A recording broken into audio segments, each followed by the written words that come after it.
Madame Blin, c'est à vous. Merci, Monsieur le Président. Mes chers collègues, alors effectivement, le rapport que nous présentons aujourd'hui a, vous le savez, pour objet de dresser un état des lieux très objectif de la publication des textes réglementaires qui sont prévus par la loi. Par extension, il s'agit également de vérifier que le détail des mesures d'application qui peuvent être susceptibles de détourner l'esprit de la loi sont conformes à la volonté du législateur, ce qui fait d'ailleurs d'autant plus de sens en matière de proposition de loi. À l'heure actuelle, 7 articles dans le texte visé ne nécessitent pas de mesures d'application et sont donc effectivement applicables. Dans ces 7 articles, j'y reviendrai un petit peu après, il y a eu 2 procédures et notamment une demande de déclassement de la part du gouvernement que j'évoquerai un petit peu plus loin. Et inversement, aucun des décrets nécessaires à l'application des 5 autres articles, à savoir les articles 1, 3, 4, 5 et 6, n'a été à ce jour publié. Et donc, c'est-à-dire que rien n'a évolué sur ce pan depuis le mois d'avril dernier. Cette situation est effectivement, et nous l'avons à l'occasion de nos différentes auditions, notamment avec les cabinets ministériels redits, est extrêmement regrettable et, au-delà d'être regrettable, préjudiciable naturellement aux professionnels. Et nous la déplorons toutes deux, car elle aboutit à ce que certaines dispositions de la loi, pourtant, comme l'a redit notre collègue, portées consensuellement sur les bancs de l'Assemblée, mais également du Sénat, se trouvent totalement privées d'effectivité. Alors, le gouvernement nous a fait remonter un certain nombre de difficultés, et notamment plusieurs facteurs qui ont rendu complexes les différentes procédures. Notamment, le gouvernement n'a pas été en mesure de notifier à la Commission européenne, avant leur adoption définitive, un certain nombre de dispositions qui pouvaient avoir un impact sur le fonctionnement du marché intérieur de l'Union européenne. C'était notamment le cas des dispositifs relatifs à l'étiquetage et à la mention de l'origine des denrées alimentaires,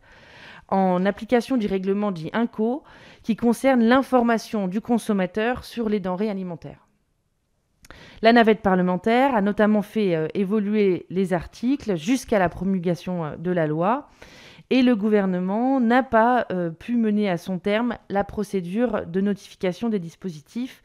comme il est en capacité de le faire avec un projet de décret.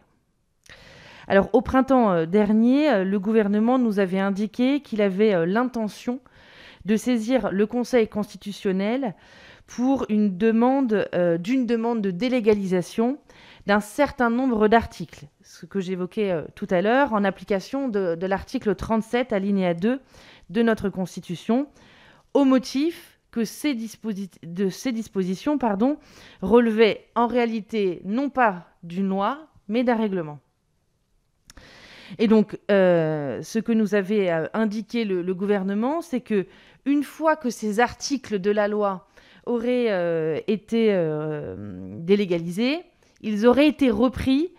par différents décrets qui auraient pu, par suite, être notifiés à la Commission européenne avant leur mise en œuvre.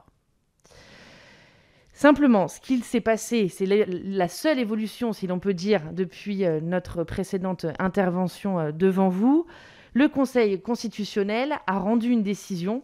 et a refusé d'opérer le déclassement demandé par le gouvernement, considérant dans sa décision du 24 juin dernier que les dispositions qui lui étaient soumises relevaient, je cite, des principes fondamentaux des obligations civiles et commerciales et que, de fait, elles présentaient un caractère législatif. Donc le non-respect de la procédure de notification, d'une part, et la décision du Conseil constitutionnel, d'autre part, constituent des éléments de fragilité et de complexité globaux qui, aujourd'hui, en tout état de cause, ne rendent pas opérable la loi votée. La seule voie possible, et peut-être que ma collègue en reparlera et que peut-être à l'occasion de vos questions, nous aurons l'occasion d'y revenir, mais la seule voie possible aujourd'hui,